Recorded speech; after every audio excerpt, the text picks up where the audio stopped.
네 복음서 다 통틀어서 연관되어 있는 본문이 없어요. 딱 이 마태복음에서만 등장하는 본문입니다. 오늘 본문에서 여기서 거기를 떠난다라는 말은 아마도 앞에 있는 본문 회당장 야이로의 집을 떠났다라고 이야기하는 것이 아닐까 싶습니다. 그렇게 길을 떠나 집을 향해 가고 있었습니다. 근데 사실 이 집이 누구의 집인지도 알지는 못합니다. 어쨌든 어떤 집인지는 모르겠지만 그 집을 향해 가고 있는데 오늘 본문에 나오는 두 명의 맹인이 예수님의 뒤를 따라오게 됩니다. 이 이스라엘이 속해 있는 중동 지역은 유독 소경이 좀 많다고 합니다. 왜 많냐 하면 이 모래바람 속에 석회 성분이 많대요. 그래서 유독 이 중동 지방 이쪽 지역에는 장님들이 많았다고 합니다. 우리가 상식적으로 생각할 때 맹인이 정상인의 발걸음을 쫓아온다라는 것이 결코 쉽지 않을 거라는 것은 너무나 상식적입니다. 오늘 본문을 보면 그들은 열심히 예수 그리스도의 뒤를 쫓아오고 있습니다. 그리고 외치면서 쫓아오고 있죠. 뭐라고 외칩니까? 다윗의 자손이여 우리를 불쌍히 여기소서. 왜 그들이 외치면서 이렇게 예수 그리스도의 뒤를 쫓아야만 했을까요? 그렇죠. 못 들을까 봐. 혹은 예수님이 아무런 반응이 없기 때문에 그렇습니다. 그렇죠. 간절한 마음이죠. 근데 그 간절한 마음이 예수님이 좀 반응을 해야 되는데 반응을 하지 않으니까 외칠 수밖에 없었어요. 그렇게 부르짖고 있지만 예수님은 어떻게 돼요? 끝끝내 대답하시지 않았습니다. 그리고 집으로 들어가 버리셨어요. 그들이 집에까지 따라 들어갑니다. 그래서 예수님이 갑자기 그들에게 말씀을 하세요. 그들을 보시고 내가 능히 이 일을 할 줄 믿느냐. 되게 뜬금없는 말이에요. 여러분 왜 예수님이 왜 이런 말씀을 왜 하셨을까요? 어떤 말처럼 느끼냐면 내가 너희들을 고쳐주는 일, 그 기적을 내가 베풀어 줄 것을 너희가 믿어? 그런 일을 과연 내가 너희들에게 할 것을 너희가 믿느냐? 라는 느낌이라는 거예요. 그리고 그들이 말합니다. 주여 그렇습니다. 그러자 다시 예수님이 말씀하십니다. 너희 믿음대로 되라. 그러자 그들의 눈이 밝아졌습니다. 분명 오늘 본문은 은혜로운 본문이기도 하고 또 놀라운 초월적인 능력이 기적이 담겨져 있는 본문이기도 합니다. 그러나 이해가 안 가는 것도 역시 여전히 이 본문 가운데 있다라는 것입니다. 먼저요 여러분, 예수님이 소경 둘이 소리를 그렇게 애타게 부르짖으며 따라오는 것을 몰랐을까요? 알았을까요? 물론 예수님 주변에는요 사람이 엄청 많았을 거예요. 시끌벅적하고 예수님의 제자들이 있으니까 또 이들만이 아니라 또 병고침을 받길 원하는 또 다른 사람들이 무리들이 있었을 테니까 아마 소란스러운 수많은 사람들에게 둘러싸여 있을 것입니다. 알았을까요? 몰랐을까요? 그런데 그죠? 알았을 겁니다. 만약 오늘 본문을 보면 집에 들어가자마자 어떻게 돼요? 마치 그들을 기다렸다는 듯이 예수님이 반응하고 계세요. 그것을 볼 때 예수님은 그 장님 둘이 맹인 두 명이 그렇게 애타게 자신을 부르짖으며 따라오고 있다는 것을 알고 있었다는 것입니다. 근데요 왜 예수님은 그렇다면 그 발걸음을 멈추시지 않았을까요? 오늘 본문에 앞서 있는 혈루증 앓고 있는 여인을 보면 예수님은 기다리세요. 그러니까 뭔가 그 사람들을 위해서 뭔가 맞춰주시는 것 같고 그런데 오늘 본문은 전혀 그렇지가 않아요. 그냥 낯선 예수 그리스도의 모습처럼 그냥 집으로 휙 들어가 버리신다는 것입니다. 왜 예수님은 그러셨을까요? 왜 멈추시지 않았을까요? 왜 굳이 집으로 들어가셨을까요? 왜 예수님은 마치 어떻게 돼요? 냉정하게 그들의 부르짖음을 외면하시고 집에 들어가신 것처럼 보일까요? 또 집에 들어가셨을 때 그들이 들어오자마자 뜬금없이 말씀하시죠. 내가 능히 이 일을 할 줄 믿느냐? 내가 너에게 이렇게 해줄 것을 너희가 믿느냐? 그냥 고쳐주셔도 괜찮은데 왜 갑자기 굳이 묻냐 이거죠. 내가 널 고쳐줄지 않을지 말해봐라 이야기한다고 하면 환자 입장에서 보면 참 마음이 그럴 거예요. 고쳐줄 걸 믿으니까 따라왔잖아요. 그런데 왜 이것을 묻고 있을까요?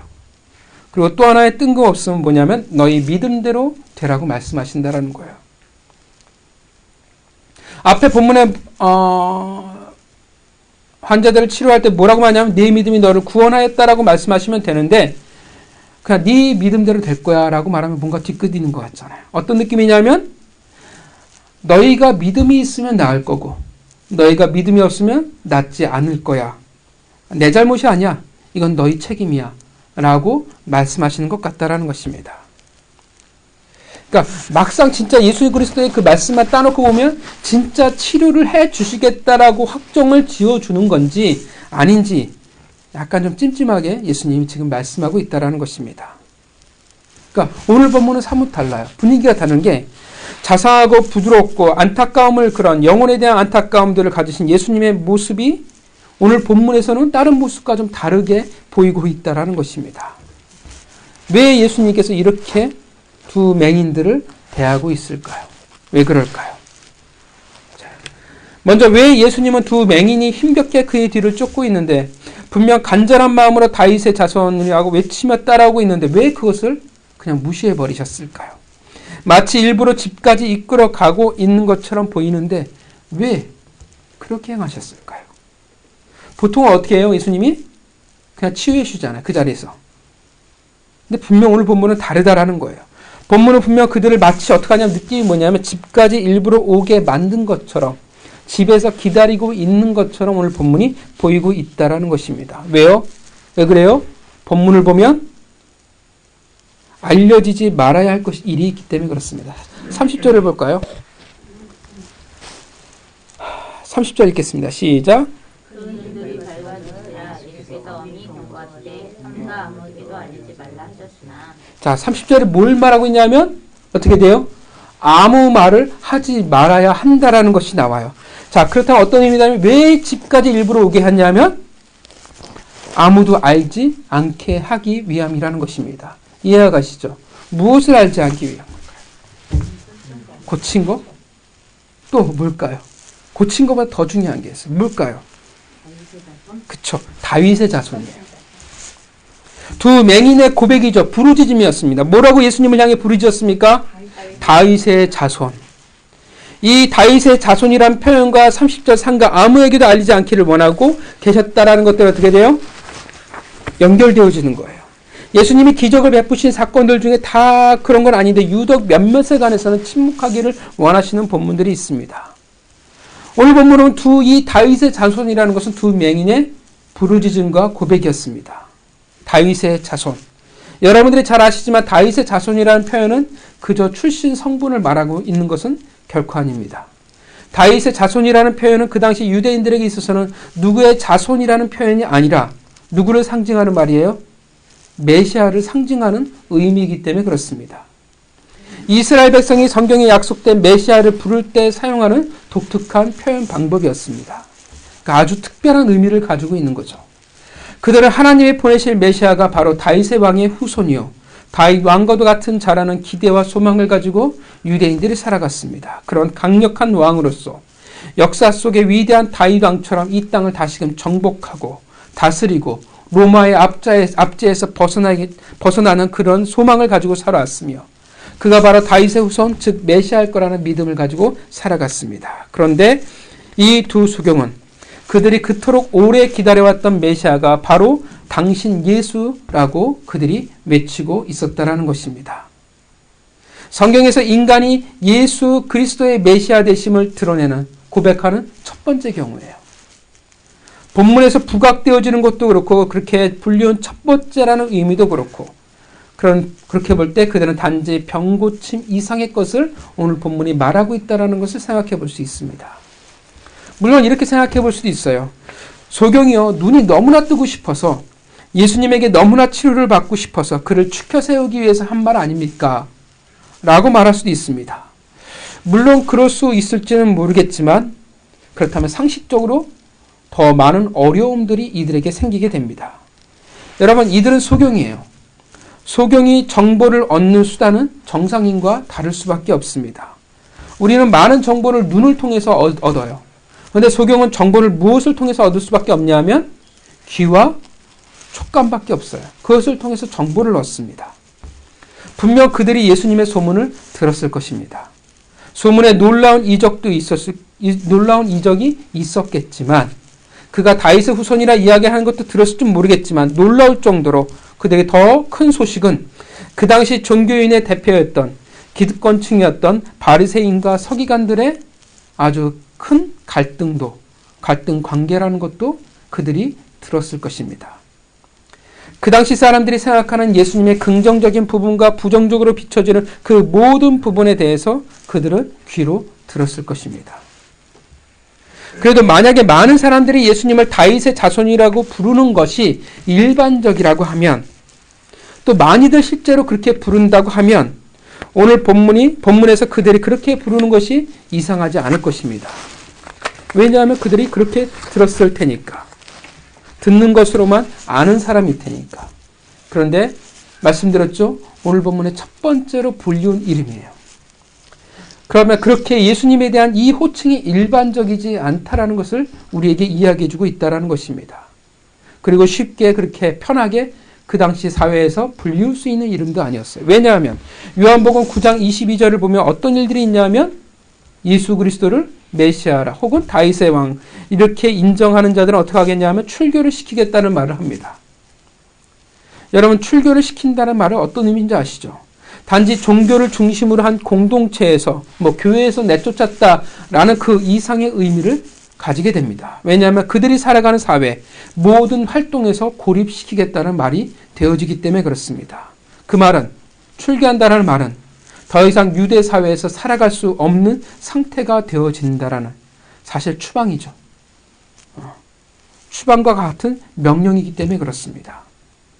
그런 상황에서 다윗의 자손 예수 그리스도라고 부르짖는 것은 너무나도 큰 위험을 동반한다라는 것입니다. 더군다나 다윗의 자손이라는 그 표현, 즉 백성들이 예수님에게 메시아 되심을 이렇게 표현한 것은 오늘 본문이 처음이기 때문에 그래요. 또 부르기 어려운 이유는 또 뭐냐 하면 바로 그 호칭이 메시아라는 의미를 가지고 있기 때문에 그렇습니다. 이스라엘 사람들은 그들에게 오실 메시아를 기대하며 살아갔습니다. 반면 메시아는, 그 호칭은 유대 사람들에게는 환영받는 이름일지 모르겠지만 어떻게 돼요? 다른 이들에겐 매우 불편한 이름이 되어진다는 것입니다. 메시아라는 이름이 꼭 모든 이들에게 기쁨이 되어지지 않습니다. 메시아라는 호칭은 그 시대 사회적 배경에서 매우 민감한 정치적인 이름입니다.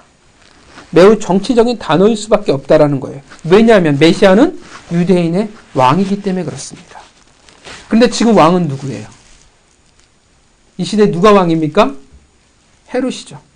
지금 정권은 로마의 비호 아래 에돔 사람인 헤롯이 왕을 하는 시대였어요.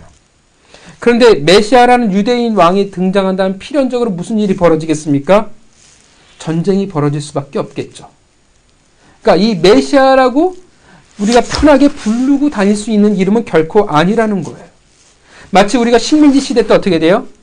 우리가 대한민국을 쉽게 외칠 수도 없는 거고 태극기를 끌을 수도 더더욱 없는 거고 감히 독립에 대해서 이야기할 수가 없겠죠. 왜냐하면 그것은 굉장히 위험한 일이기 때문에 그렇습니다. 똑같아요. 이 당시에 메시아라고 이렇게 쉽게 부르짖는 것은 매우 위험한 행동입니다. 여러분 기억하시지만 예수 그리스도께서 태어나셨을 때 어떻게 돼요? 그 소식을 동방박사에게 듣는 헤롯이 어떻게 돼요? 베들레헴에 있는 아기들을 싹 다 죽여버렸습니다. 그만큼 민감한 사안이에요. 왜냐하면 한 나라의 왕은 단 한 명밖에 존재할 수밖에 없기 때문에 그렇습니다. 유대인만이 아니라 그들을 다스리고 있는 헤롯에게도 이 명칭은 분명 위협이 될 수 있기 때문에 그렇습니다. 그러니까 여러모로 이 호칭은 여러모로 많은 위험을 동반하게 된다는 것입니다. 그냥 병 고치기 위해서 한 사탕 발림이라면 솔직히 지금 하나님의 아들이라고 얼마큼 이 시대에서 이 상황에서는 정확한 게 아니잖아요. 그리고 병이 나을지 안 나을지도 정확히 알지 못하는 건데 너무나 많은 위험 요소가 크다라는 거예요. 거의 도박과 똑같습니다. 그래서 단지 병 낫기를 구하기 위해서 예수에게 아부를 떠는 그러한 모습은 결코 아니라고 우리가 생각해 볼 수 있습니다. 그런데 그들은 지금 위험 부담을 감수합니다. 그들은 지금 예수님을 다윗의 자손이라 외치고 있습니다. 이 두 장님은 과연 어떤 사람일까라는 생각이 듭니다. 우리가 생각하기에 아무것도 모르는 그런 무식한 사람이라기보다는 꽤 성경에 대해서 많은 깊이를 가진 사람들이 아닐까라는 생각을 합니다. 그들이 정말 어떤 신앙의 실력을 가진 자일지는 모르지만 그들은 예수님이 메시아라는 사실을, 다윗의 자손이라는 그 사실을 믿는 자들이었습니다. 물론 그들은 지금 그들의 눈을 뜨고 싶었고 다시금 이 세상의 빛을 볼 수 있는 눈을 가지는 것이 그들의 분명하고도 간절한 소망이었습니다. 그런데 그들이 그렇게 분명하고도 간절한 소망을 가지게 된 이유는 예수 그리스도가 메시아라는 믿음을 가지고 있기 때문에, 그가 메시아라는 것을 믿었기 때문에 내가 눈을 뜰 수 있어라는 소망을 가질 수 있었다라는 것입니다. 그것은 예수님의 질문을 통해서 확인해 볼 수 있어요. 그들이 집으로 예수님을 따라 들어갔습니다. 그러자 마치 기다렸다는 듯이 그들에게 묻습니다. 내가 능히 이 일을 할 줄을 믿느냐? 이 말은 참 오해의 여지를 줄 수도 있습니다. 내가 널 고쳐주는 이 일을 할 줄을 믿느냐 식으로 마치 병고침을 가지고 낚시하는 것처럼 보일 수도 있습니다. 그런데 우리가 생각해야 할 것은 이 질문을 왜 할까라는 것입니다. 왜냐하면 다른 경우에는 예수님이 이런 질문을 하시지 않아요. 그런데 왜 하셨을까요? 왜 하세요? 앞서 이야기했던 맹인들이 외쳤던 그 고백이기 때문에 그래요.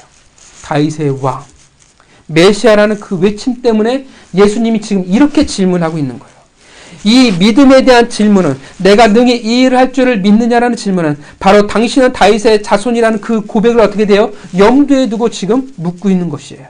만약에 이 두 맹인이 어떻게 돼요? 다윗의 자손이라는 고백이 없었다고 하면 예수님이 이런 질문을 던지시지 않았을 것입니다. 여러분, 질병을 고치는 그 믿음과 과연 다윗의 자손이라는 것은, 그러니까 질병을 고치는 것과 다윗의 자손이라는 것은 어떤 연관성을 가질까요? 왜 그들은 이렇게 부르짖었고 왜 예수님은 이런 식으로 말씀을 하실까요? 그것은 바로 이사야 말씀 때문에 그렇습니다. 이사야서 35장 5절부터 6절입니다. 같이 읽겠습니다. 이사야 35장 5절부터 6절입니다. 이사야 35장 5절부터 6절입니다.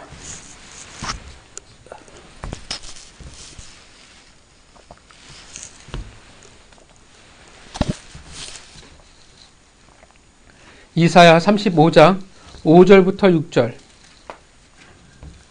이사야 35장 5절부터 6절 같이 읽겠습니다. 시작.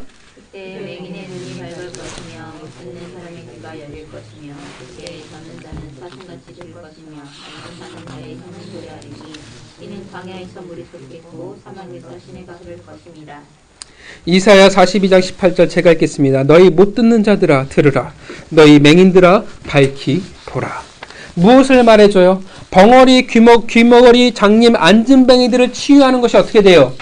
그 병 고치는 것이 무엇을 이야기해 주냐 하면 단지 병 나음이 아니라 메시아가 도래했을 때 메시아 시대에 베풀어질 표적이라고 선지자가 예언하고 있다라는 것입니다.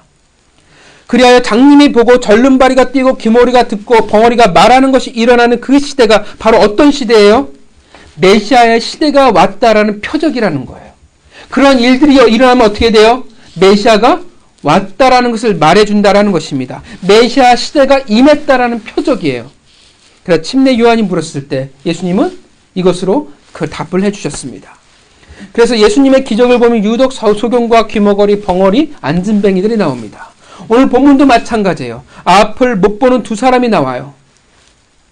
왜 나와요? 오늘 본문은 무엇을 드러내고 싶냐면 바로 예수 그리스도가 종교 지도자들에게 비난을 받고 있는 예수 그리스도가 바로 선자들을 통해 예언되어진 메시아라는 사실을 드러내고 있다는 것입니다. 문제는 뭡니까? 이 메시아 시대를 너희가 믿느냐라는 거예요. 그래서 예수님이 그들에게 묻는 거예요. 내가 능히 이 일을 할 줄 믿느냐? 내가 할 수 있을까 없을까를 묻는 것이 아니라 그들이 외친 다윗의 자손이라는 고백을 듣고 지금 이렇게 말씀하시는 것입니다. 내가 이 일을 할 줄을 믿느냐라는 말은 내가 이사야서에 예언되어진 그런 기적을 성취할 자임을 너희가 믿느냐라는 질문이에요. 단지 메시아로서의 기적의 능력을 베풀 것을 믿느냐가 아니라 메시아이기에 이사야서에 기록되어진 그 증표가 지금 내게 이루어질 것을 믿느냐라고 묻고 있다는 것입니다. 결국은 어떤 질문이 되어지냐면 그렇게 기록되어진 다윗의 후손, 즉 메시아라는 사실을 너희가 믿느냐라는 질문이 되어집니다. 그들이 답합니다. 그들은 소경이었을지는 모르지만 왜인지는 모르지만 그들은 분명 예수 그리스도에 대한 지식과 믿음을 가지고 있었습니다. 그들이 외칩니다. 주여 그렇습니다. 그러자 말씀하십니다. 너희 믿음대로 될지어다. 너희의 믿음의 분량이 되면 차면 치료가 될 거고 아니면 말고 라는 의미가 아닙니다. 그들의 믿음의 내용대로 되어질 거라 말하는 거예요. 그들은 믿음을 가지고 있었습니다. 어떤 믿음을 가지고 있어요? 예수 그리스도가 이사야서에 예언되어진 메시아라는 거예요. 그렇게 어떠게요? 그렇게 예수가 메시아이기 때문에 소경의 눈을 뜨는 일이 일어날 수밖에 없다라는 것을 그들이 믿고 있다라는 거. 왜냐하면 메시아 시대니까. 메시아 시대의 표적으로 그렇게 말씀하셨으니까 그 표적 가운데 그 표적이 그들 가운데 임할 거라는 것을 믿는다라는 거예요. 단지 병고침을 받고 싶어서 다윗의 후손이라 외치는 것이 아니라는 것입니다. 다윗의 후손이기 때문에 이사야서의 표적이 내게 이루어질 거라는 것을 믿는다라는 것입니다. 여러분, 이 두 차이가 뭔지 아시겠습니까? 어떤 차이를 가지고 있는지 아시겠습니까? 단지 병고침일 때는 내가 병고침 받기 위한 것이 목적이요 전부예요. 다윗의 후손이라는 말은 의미가 없어요. 그죠? 병고침이 목적이고 믿음이 그것을 믿는 것이 전부니까. 그런데 다윗의 후손이기 때문에 표적이 이루어진다는 것은 병고침에 대한 믿음이 아니라 다윗의 후손이라는 것에 대한 믿음을 가지고 있다는 것이에요. 달라요. 병이 낫기 위해 그분을 믿습니다. 이렇게 말합니다라가 말하는 것이 아니라 그분이기 때문에 내 병이 나을 수밖에 없습니다. 라고 말하는 거예요. 구분이 가시죠? 그분이 그렇게 말씀하셨고 예언되어져 있는 분이기 때문에 메시아 시대가 임했기 때문에 내 눈이 떠진다라는 것을 내가 믿습니다라고 말한다라는 거예요. 중요한 차이가 생겨요. 어떤 차이가 생겨요? 앞에 건 뭡니까? 내가 이루고 싶은 소망일 뿐이에요. 뒤에 내용 어떤 거예요? 대상이라는 것들이 생긴다라는 거예요. 다윗의 후손이라는 내용, 그리고 그가 하실 일, 그것을 믿는 믿음이 있다라는 것입니다. 별 차이가 없어 보여요. 별과는 똑같은 거니까. 그런데 믿음에 있어서 큰 차이가 생깁니다. 대상이라는 것들이 있어요. 분명한 대상, 메시아가 다윗의 후손, 그가 바로 메시아가 예수 그리스도라는 명확한 대상이 있다라는 거예요. 대상을 믿기에 그가 예언되어진 그에게 표적이 이루어집니다. 그가 그분이시기 때문에 내가 병이 나을 수 있다라는 것입니다. 메시아이기에 그러한 표적이 일어날 수밖에 없습니다. 앞에는 대상이 없어요. 앞에는 오로지 병고침이 전부예요.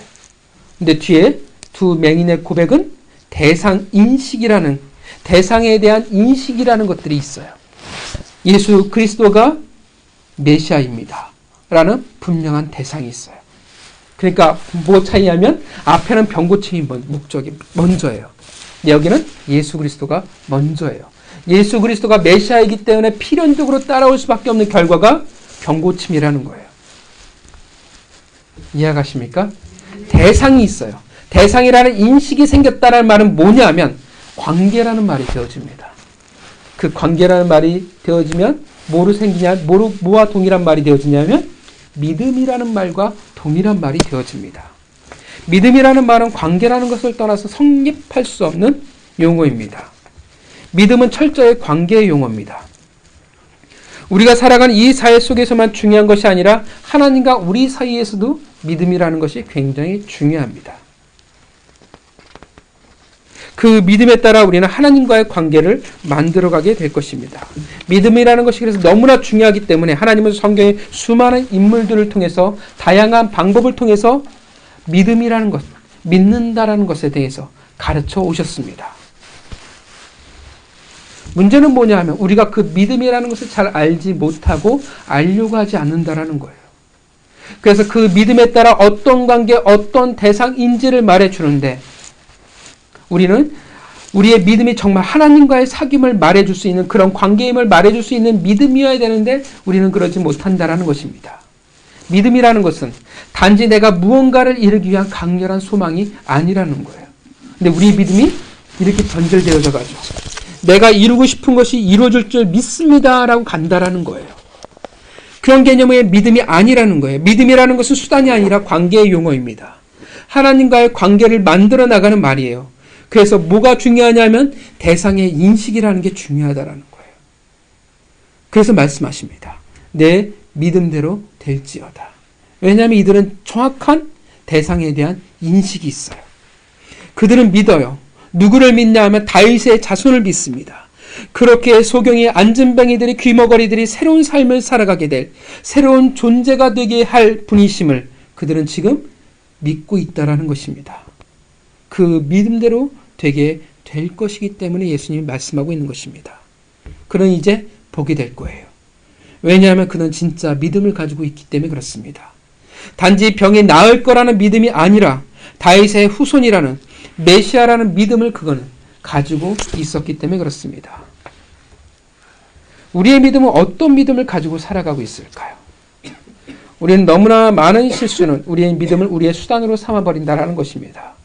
내가 이루고 싶은 것들을 반드시 이뤄내고자 하고 얻어내고자 하는 믿음. 그래서 많은 하나님의 백성들이 하나님과의 관계가 필요 없다고 생각합니다. 왜냐하면 단지 내가 얻어내고자 하는 것만 얻어내면 그뿐이기 때문에 그렇습니다. 우리는 어떤 자들이냐면 많은 그리스도인들이 어떤 실수를 벌이냐면 내가 병이 낫기 위해 단지 다윗의 자손이라고 외칠 뿐이라는 것입니다. 근데 사실은 진짜 그가 누군지는 몰라요.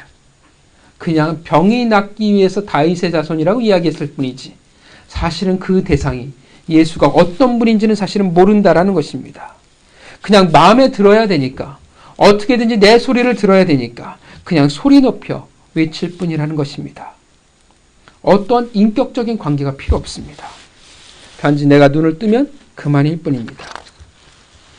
왜냐하면 그들의 믿음의 대상이 누구인지를 모르기 때문에 그렇습니다. 몰라요. 아니면 솔직히 관심이 없어요. 대상이 어떠한든 무슨 상관이 있겠습니까? 그 대상이 어떤 것을 좋아하고 어떤 것을 싫어하든지 무엇을 원하는지 무슨 관계가 있겠습니까? 내가 이루고 싶은 것을 이루게 해준다면 사실 그가 누구인지 사실 관심이 없다라는 거예요. 입으로는 다윗의 자손을 외칠지 모르지만 사실 어떻게 돼요? 바알이 와서 내 눈을 뜨게 해준다면 내 소원을 이루어준다면 그것도 상관이 없어요. 그 바알이 다윗의 자손이 되어지는 것입니다. 대상이 중요하지 않아요. 바알이 와서 나를 고쳐주든 하나님이 나를 와서 고쳐주든 부처가 나를 와서 고쳐주든 상관이 없어요. 왜냐하면 대상이 중요하지 않으니까.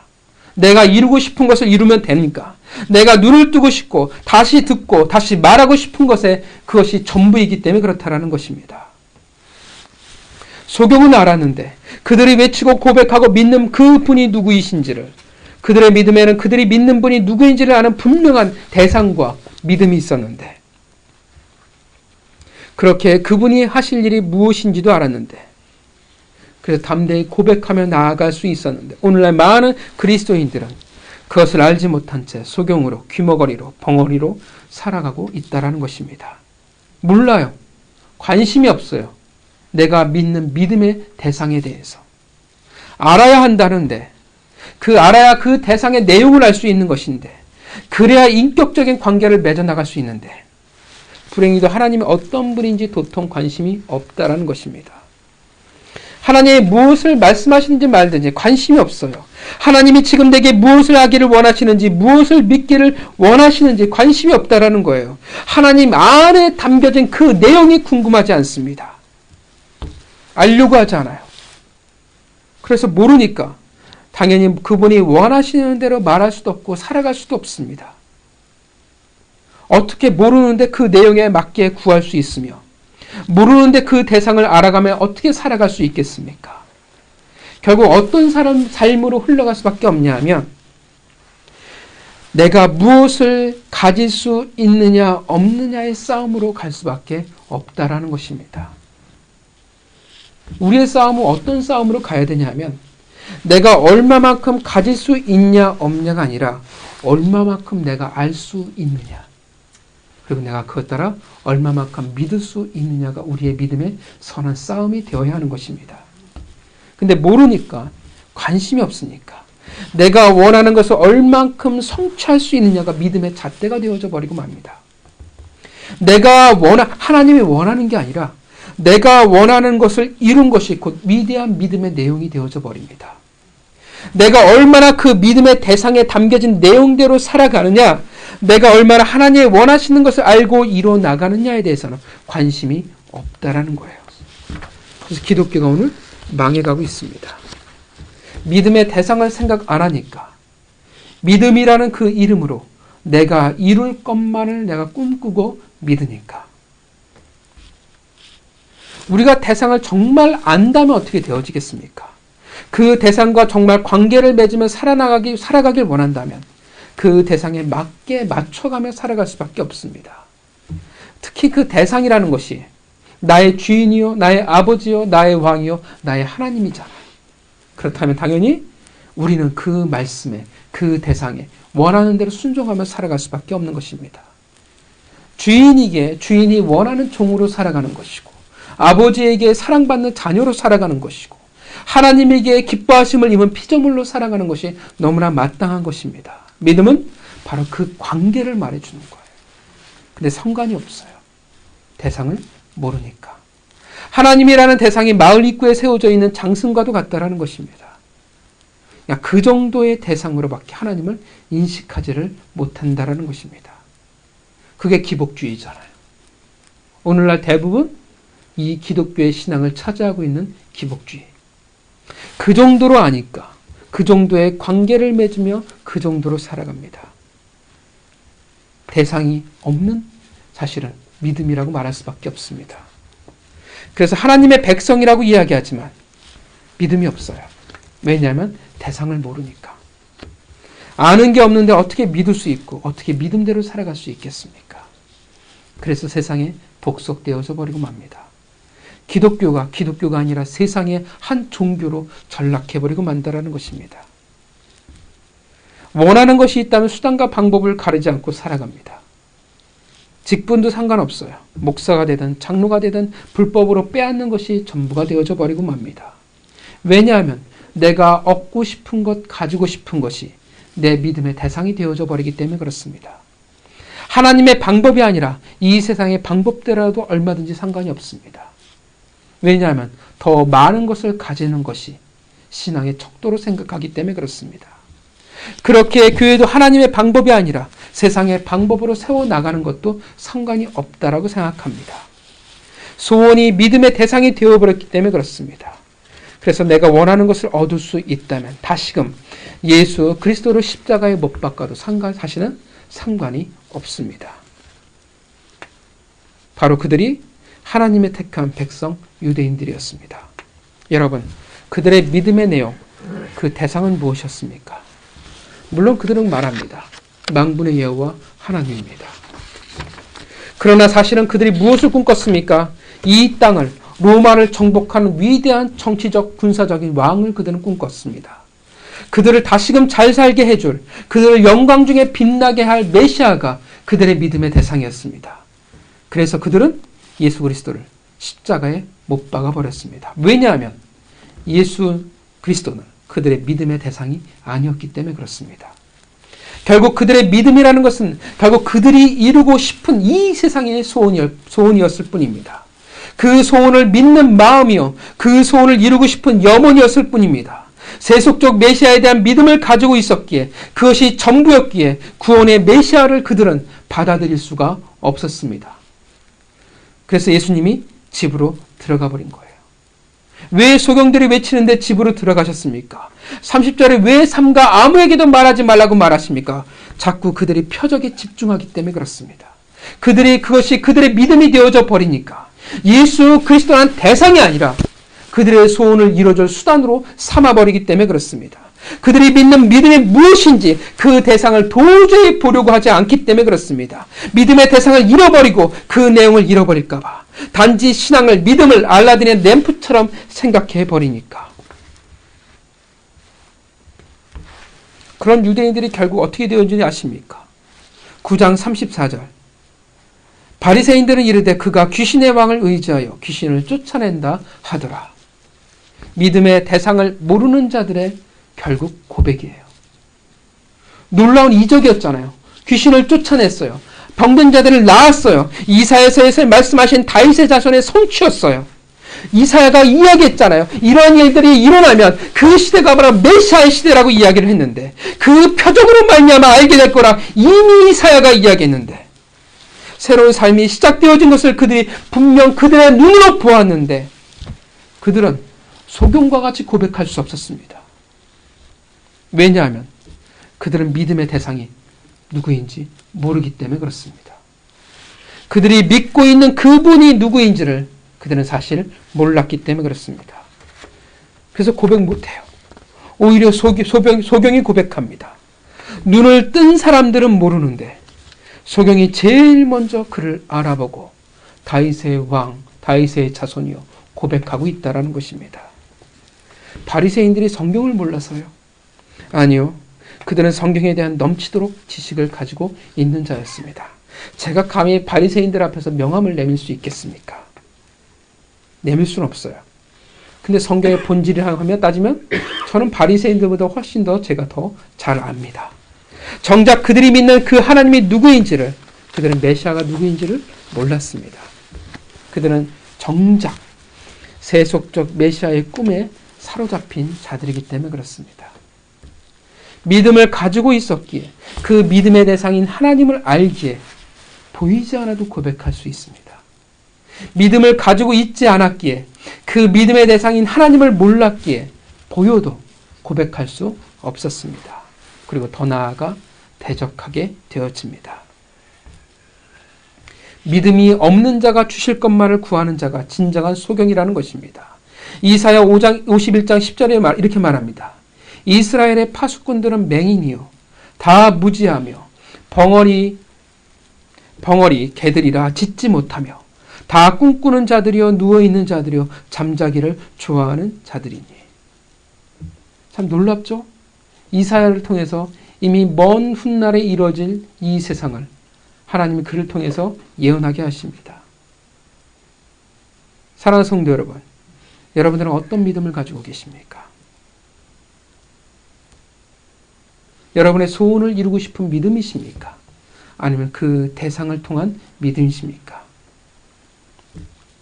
당신의 사랑하는 백성들이 오늘날 믿음을 가지려 하지 않습니다. 자신의 소원이 믿음의 대상이 되어져 버리고 말았습니다. 삶의 목표가 되어져 버리고 말았습니다. 세속적 메시아가 그들의 믿음의 대상이 되어버렸고 그리고 또다시 바알이 오늘 이 세대의 믿음이 되어져 버리고 말았습니다. 그래서 오늘 본문은 우리에게 말씀하고 계시는 것입니다. 여러분들은 어떤 믿음을 가지고 계십니까? 여러분들은 어떠한 하나님을 만나셨고 알고 계십니까? 여러분들은 이 땅에서 혹시 이루고 싶은 소망, 그 꿈이 여러분들의 믿음이 아닙니까? 그렇다면 우리는 기억해야 돼요. 알라딘의 램프로 하나님을 이해하고 믿는다면 그는 결국 하나님을 아는 자로 살아갈 수 없게 될 것입니다. 그에게 베풀어줄 하나님의 간섭하심, 그 은혜는 사실 그에게는 아무 의미가 없는 것이 될 것입니다. 여전히 내 소원을 이루기 위해 살아가게 될 것이며 그것을 이루어지지 않는 하나님을 우리는 원망하며 살아가게 될 것입니다. 그리고 오늘 또다시 예수 그리스도를 십자가에 못 박게 될 것입니다. 바알을 그들의 하나님으로 알고 섬기게 될 것입니다. 기독교는 영원히 하나의 종교로 전락해버릴 것입니다. 결코 하나님의 꿈은 우리 가운데서 이루어지지 않을 것입니다. 우리는 나를 감동시켜줄 만한 무언가를 찾아 떠도는 하이에나로 전락하게 될 것입니다. 사랑하는 성도 여러분, 하나님을 믿으십니까? 다윗의 자손 예수 그리스도를 믿으십니까? 그가 나를 새롭게 하시며 변화시켜 주실 줄 믿으십니까? 우리는 기억해야 합니다. 여러분, 대상을 기억하십시오. 대상을 어떻게 아느냐에 따라서 내용이 달라진다는 사실을 우리는 알아야 합니다. 여러분, 우리는 하나님을 알아가야 합니다. 우리는 하나님을 알아야 합니다. 그렇게 세속의 꿈을 위해 오신 분이 아닌 우리의 건강한 삶을 위해 오신 예수 그리스도, 다윗의 자손을 고백할 수 있어야 합니다. 한 주간의 우리의 삶 속에서 우리의 믿음의 대상이 그 하나님을 알아가는 한 주가 되어지기를 바랍니다. 여러분들이 하나하나 하나님을 알아감에 따라 여러분의 신앙과 여러분의 믿음이 깊어지기를 바랍니다. 무언가를 성취하는 것을 통해서 우리의 믿음이 깊어지는 것은 아닙니다. 여러분, 하나님 우리에게 한 주간의 삶을 주셨습니다. 하나님을 알아가는 귀한 한 주간이 되어지기를, 여러분의 소망과 여러분의 꿈을 이루기 위한 하나님이 주신 7날이 아니라 하나님과 깊은 교제를 나누며 하나님을 만나며 하나님을 알아가는 하나님이 우리에게 주신 7날이 되어지기를 주님의 이름으로 축원합니다. 같이 기도하겠습니다.